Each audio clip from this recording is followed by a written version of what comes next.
Good morning! Flex ko lang ang front yard garden ko. Ayan o. Katatapos ko lang silang i-grass cutter.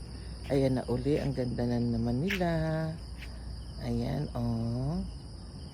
Ito yung pinutol ko na yung yung rubber plant. At itinanim ko na doon yung kalahati. O, diba? O, ito yung view ko tuwing umaga dito sa front yard.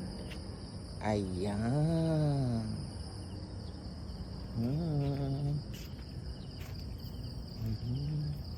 Ang aking apple. Ito may tumubong saging. Okay lang.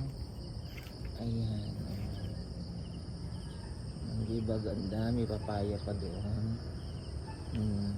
Talking of papaya. Ayun, dami kong papaya doon. Oh.